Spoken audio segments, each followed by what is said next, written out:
Salut à tous et bienvenue à cette nouvelle news aéro, aujourd'hui un petit peu spéciale étant donné qu'on va s'intéresser au mois de février et mars 2018. À partir de maintenant, étant donné qu'on a relativement peu de temps, à la fois Pierre et moi, pour nous occuper de tous nos montages sur nos chaînes respectives, on va faire une seule news aéro pour 2 mois, ce sera plus simple et éventuellement on va rallonger un petit peu la durée des news aéro normales. Commençons donc sans plus attendre avec les news des compagnies aériennes. En février, la nouvelle compagnie aérienne française French Blue, qui opère des vols long courrier low cost, a décidé de changer de nom pour French Bee. Le but de la manœuvre est de pouvoir desservir Tahiti via les États-Unis sans avoir de problème avec la compagnie aérienne low cost JetBlue américaine qui a invoqué l'ancienneté de sa marque pour justement éviter l'utilisation du terme Blue. La compagnie aérienne Philippine Airlines a décidé d'attribuer à ses A321neo et à ses A350 de nouvelles lignes, notamment vers New York, Seattle, Chicago et Londres. Singapore Airlines a décidé d'attribuer à son 787-100 une nouvelle destination australienne qui est Perth. La compagnie aérienne Meridiana, rachetée par Qatar Airways, a changé de nom et s'appelle à présent Air Italy. Au mois de mars, Hawaiian Airlines a reçu son premier Boeing 787. Turkish Airlines a effectué une commande très intéressante de 25 Airbus A350 et Boeing 787, ce qui va permettre de les comparer directement. Et une actualité assez intéressante si vous êtes du sud-ouest de la France, Air Malta a décidé d'ouvrir un vol à destination de Malte depuis Tarbes.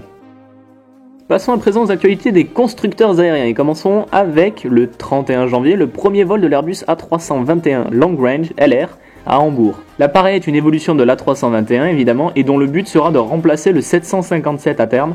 Il s'agit donc d'un monocouloir transatlantique dont la mise en service est prévue à la fin de l'année. Emirates a prévenu les États-Unis qu'une remise en cause du traité ciel ouvert avec les Émirats Arabes Unis aurait de lourdes conséquences pour l'industrie américaine. Effectivement, Emirates pourrait revoir carrément annuler sa commande de 150 Boeing 777X.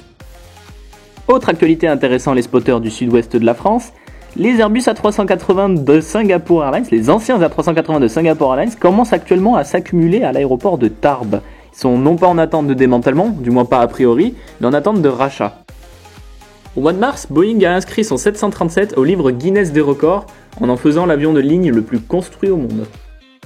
Également chez Boeing et pour la lignée du 737, le mois de mars a marqué le premier vol du 737 MAX 7, qui est là pour remplacer le Boeing 737-700 actuellement produit. Quand on pense avion de voltige français, on pense immédiatement au Cap 10. Et bien ce qui est intéressant, c'est que Robin a décidé de remettre l'appareil en production, le Cap 10C, à partir de janvier 2019 si la demande est suffisamment importante. Voyons maintenant ce qui se passe du côté de la simulation. Aerosoft a publié sa scène de l'aéroport de Berlin-Brandenburg. PMDG a publié un teaser de Rainmaker qui est apparemment une réponse à la donne de TFDI sur son 717 qui permet de représenter en gros les précipitations sur le pare-brise de votre appareil. Flight Tampa a publié une version remasterisée de l'aéroport de Boston. Et si vous n'aviez pas encore eu l'occasion de voler sur le MD-80, Leonardo Flight de Mad Dog est à présent disponible pour que vous vous fassiez la main sur cet appareil très intéressant. Au mois de mars, Just Flight a annoncé qu'ils allaient travailler sur la Caravelle.